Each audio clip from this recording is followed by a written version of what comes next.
Hello friends, welcome to my channel. कैसे हैं आप सब? आई होप आप सब स्वस्थ और मस्त होंगे और अपनी एग्जाम की तैयारी अच्छे से कर रहे होंगे। तो फ्रेंड्स, आज की हमारी वीडियो का टॉपिक है जयशंकर प्रसाद जी का जीवन परिचय। ये आपके पद्य साहित्य में पूछा आता है। ठीक है, मैक्सिमम 5 नंबर का पूछा था आपसे जीवन परिचय। ठीक है, साहित्यिक परिचय बोलिए या फिर उनका जीवन परिचय बोलिए। पद्य साहित्य में मतलब क्या, गद्य और पद्य आपके दो खंड होते हैं।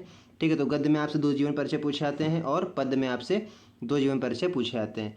तो उनमें से सबसे इम्पॉर्टेंट है जयशंकर प्रसाद जी का जीवन परिचय, जो कि ऐसा एक टॉपिक है इसलिए मैंने इसको उठाया हुआ है। ये बहुत बार आपके पेपर में आया हुआ है, लगभग हर सेट में आपके आया है, हर साल आया हुआ है। ठीक है, लगभग हर साल और हर सेट में आया है आपके। ठीक है, पेपर में आपके होते हैं टोटल 7 सेट, तो ये सातों सेट में लगभग लौट फिर के कहीं ना कहीं ये ज़रूर आपको मिलेगा। तो कैसे आपको पेपर में लिखना है जिससे कम समय में आप ज़्यादा से ज़्यादा जानकारी एग्जामिनर को दे पाएँ।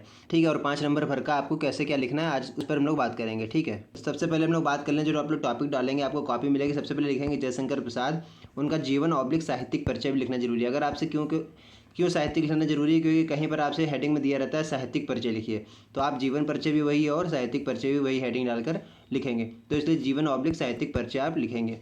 फिर हेडिंग डालेंगे जीवन परिचय। ठीक है, जीवन परिचय उनका क्या है और कैसे आप शॉर्ट में उसको लिख सकते हैं। ठीक है, ऐसे तो बहुत बड़ा जीवन परिचय है, लेकिन मैंने आपको शॉर्ट में कैसे लिखना है वो आपको इस वीडियो में बताऊंगा। ठीक है, सबसे पहले आप लिखेंगे छायावाद के कवि, चतुष्टय में अग्रणी महाकवि जयशंकर प्रसाद का जन्म। सबसे पहले अगर किसी की आप जीवनी लिखेंगे, जीवन परिचय आप किसी का लिखते हैं, तो सबसे पहले आपको क्या बताना है? सबसे पहले आपको उनका जन्म बताना है, फिर उन्होंने क्या क्या जीवन में किया वो बताना है, उनके माता पिता का नाम बताना है और उनकी बाद में उनकी मृत्यु का बताना है। ठीक है, तो इसी तरह से ये ठीक है, तो इसी तरह से पूरा पैटर्न रहता है लिखने का। तो आप ठीक है, तो आप लिखेंगे जयशंकर प्रसाद का जन्म सन 1889 ईस्वी में काशी के प्रसिद्ध सुंघनी साहू नामक परिवार में हुआ था। सुंघनी साहू नामक परिवार इनका फेमस था काशी के। ठीक है, काशी में, तो वहाँ पर इनका जन्म हुआ था। इनके पिता का नाम देवी प्रसाद था। बचपन में ही माता पिता का स्वर्गवास हो गया। इनके जो पिता का नाम था क्या था? देवी प्रसाद। ठीक है, बचपन में ही माता पिता का स्वर्गवास हो गया। बड़े भाई शंभुनाथ ने गृहस्थी का भार सिर पर लिया, परंतु कुछ ही दिनों में उनका भी देहावसान हो गया। बड़े भाई जब माता पिता इनके चले गए तो बचे कौन? बड़े भाई इनके परिवार में बचे बड़े भाई शंभुनाथ। बड़े भाई का नाम क्या था? शंभुनाथ। उन्होंने गृहस्थी का भार सर पर लिया, परंतु कुछ ही दिनों में उनका भी देहावसान हो गया। ठीक है, फिर आगे लिखा है समस्त उत्तरदायित्व प्रसाद जी पर आ गए। जितने भी उत्तरदायित्व थे घर के, सारे किस पर आ गए? प्रसाद जी पर, जयशंकर प्रसाद जी पर आ गए। ठीक है, जब कोई नहीं बचा। उसके बाद आपको बताना है, परंतु अपनी रचनाओं के पुष्प हिंदी माता चरणों में निरंतर अर्पित करते हैं। अत्यधिक विषम परिस्थितियों में भी साहित्य की सेवा करते हुए 1937 ईस्वी में छायावाद का यह ब्रह्मा इस सृष्टि को छोड़कर अन्यत्र जा बसा।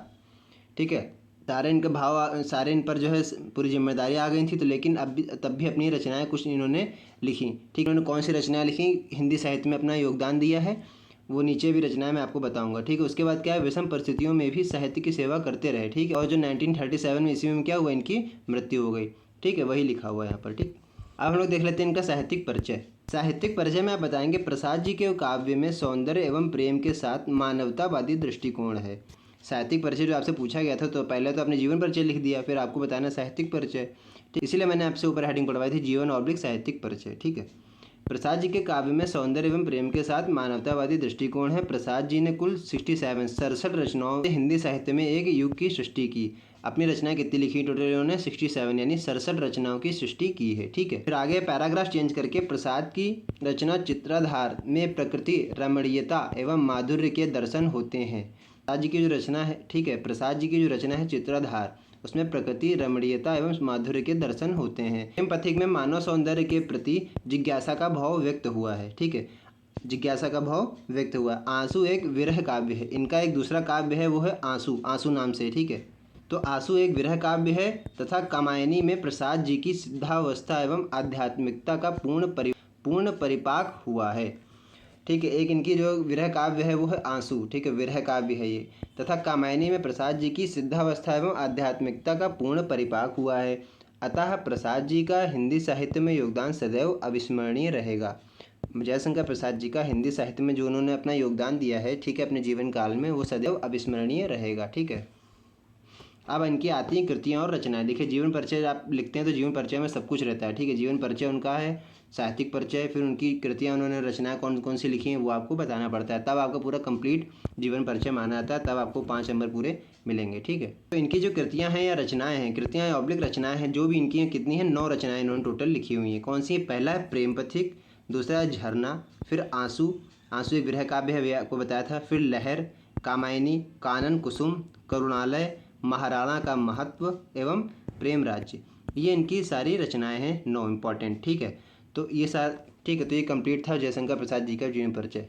तो यहाँ पर जयशंकर प्रसाद जी का जीवन परिचय पूरा हुआ है। इस तरह से आपको लिखना है पेपर में। छोटा छोटा मैंने आपको लिख के बताया ताकि आपको ज़्यादा समय भी ना लगे और आपको नंबर भी पूरे मिलें। ठीक है, बाकी आप एग्जाम में ज़्यादा चेक नहीं करता है, लेकिन इस तरह से आप अगर लिखेंगे तो साफ साफ लिख के आइएगा। इतना ही भले आप इतना ही लिख के आए, लेकिन साफ साफ लिख के आइएगा। ठीक है, आई होप आपको परिचय पूरा समझ में आ गया होगा और इसको अच्छी तरीके से कहीं नोट करके लिख लीजिए। चैनल पर नए तो एक बार चैनल को सब्सक्राइब कर लीजिएगा और वीडियो पसंद आई तो वीडियो को लाइक कीजिएगा और इसको अपने फ्रेंड सर्कल में भी शेयर कीजिएगा ताकि आपके फ्रेंड्स की भी हेल्प हो सके। तो फ्रेंड बस आज की वीडियो में इतना ही, मिलते हैं नेक्स्ट वीडियो में, तब तक के लिए जय हिंद।